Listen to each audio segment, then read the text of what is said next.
नमस्कार मु शुभ्रा मु आपण मानक स्वागत करुच्ची मोर कुकिंग चैनल शुभ्रास कुकिंग मंत्र रे। तो आज मु आपण मानक पे रेस्टोरेंट टाइप डाल फ्राई रेसिपी नहीं आसी जोटा कि खायापी बहुत ही टेस्टी। एटा रुटी और भात क्या सहित भी आप खाईपर जोटा कि बहुत खूब कम तेल मसला युक्त एटा बहुत हेल्दी भी और बहुत टेस्टी भी खूब कम सामग्री रे भी बनी थाए। तो ये चलते बनवा रेस्टोरेंट टाइप डाल फ्राई। तो तापाई कि आमको ये सब सामग्री दरकार। मो 250 डाली की एमती धोईकी मुझे हाफ एन आवर है भिगे रखी। देखो केमती टिके जस्ट फुलीला टाइप लगुच। मुझे घी नहीं पाखापाखि 2 चम्मच, हलदी गुंड, लंका गुंड, धनिया गुंड, लुण आवश्यक हिसाब रे, कसूरी मेथी की मु भाजिकी रखी आ किछि फ्रेश क्रीम नहीं आ मु काटिकी रखी। मु पियाज कटा नहीं, धनिया पत्र कटा, कंचा लंका कटा, टमाटो कटा, अदा कटा और रसुण कटा नहीं। तेबे जीवा हम नेक्स्ट स्टेप को। तो मु फर्स्ट गोटे कुकर रे मु जो डाली ऑलरेडी भिजे की रखी थी मुझे ऐड करुँची आउ मु पानी ऐड करी। आपण गोटे कथा ध्यान रखिए पानी बेसी देबेनी। आमर डाली जेतिकी अच्छी तार 4 इंच ऊपर को ही आमर पानी देबे। तभी मु पानी ऐड करुँची।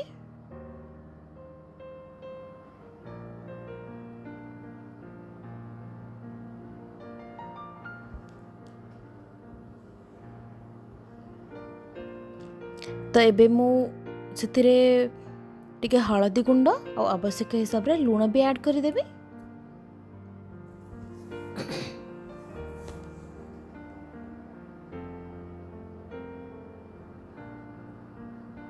एबे लुण ऐड कली। एबे मु हाई फ्लेम रे पाखापाखि 1 ରୁ 2टा सीटी जमती कि बेसी सिझिबनी से हिसाब रे हमें सीटी दबा। तो मु एबे लॉक कर दोची और सीटी आसे पई के वेट करची। एबे 1 सीटी भी आसी गला। तो मु एबे गैस ऑफ करची और आधा गैस मु बाहर कर दोची काना बेसी सिझिवार काले चांसेस थिले बहुत मिसी जीव डालीटा। मु सब गैस बाहर कर दोची। दरकार हेले हमें फुटिला टाइम रे और टिके सिझेई दबा।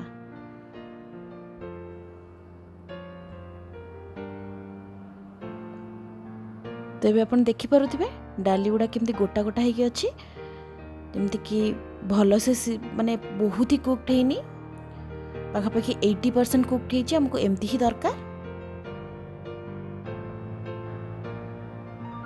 जदि आपण प्रेशर कुकर रे जानी परिबे नि ताले आपण ताको भिगे कि आपण ओपन भी बसई परिबे।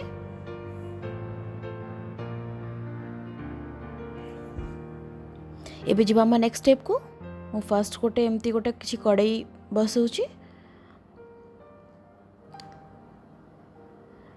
एथिरे मु गुआ घी ऐड करूची। एक्चुअली गुआ घी हो या बटर हो दाल फ्राई रा टेस्ट बहुत ही बढ़ाई दे थाए। तो आपण भी गुआ घी हो कि बटर हो ऐड करिवे।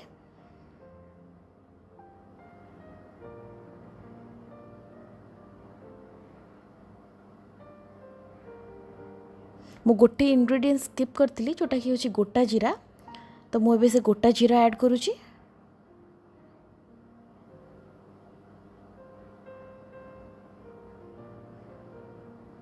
तो जीरा टिक्के फुटी आसिले आम से तेजपत्र दबा।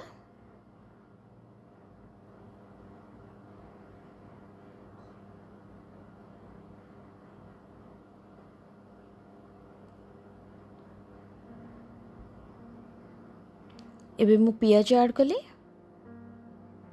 रसुण अल्प किछि अदा पाखापाखि रसुण अदा मु गोटे गोटे बड़ चामच ही ऐड करिछि। आ पियाज आपण आपनक हिसाब रे ही देखि नेबे। मु 2टा बड़ पियाज नैछि।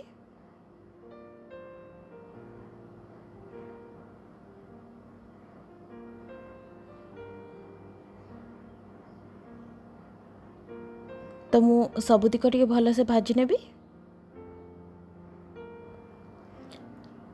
आपन देखि परथुए पियाज धीरे धीरे गोल्डन टाइप कलर हे भावक लागुची। तो आम पियाजटा को पूरा जारिबानी।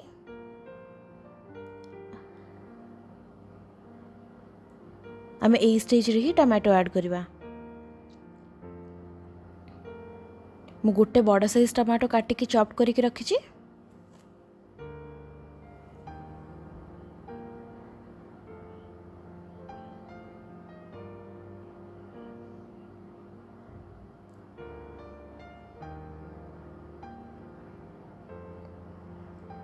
आपको जब घीर फ्लेवर भल लगे ना ताले आप रिफाइन तेल भी करें, बट घीर यार टेस्ट बहुत ही भल आसे।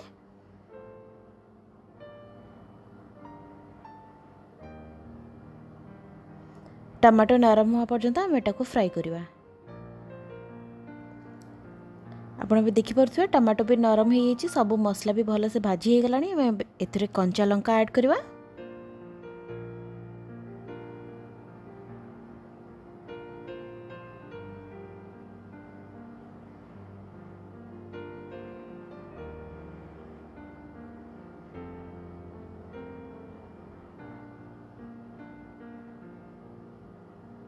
एबे मु रखिथिबा दाली ऐड करिवि।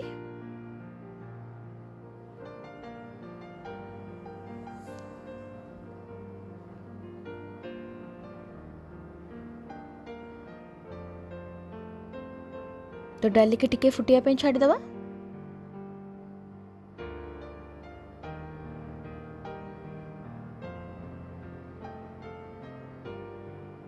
एबे मु एथिरे किछि फ्रेश क्रीम ऐड करूछि, एटा पूरा ऑप्शनल, आपण चाहिले एटा स्किप भी कर परबे। तो पाखापाखि हमर ड्राई फ्राई पूरा रेडी हो जाइए। एबे ताकू हमें आउ गोटे बॉल रे सर्व करिया, और सर्व करिया पूर्व मु सेतिरे अल्प किछि धनिया पत्र भी दे दोछि।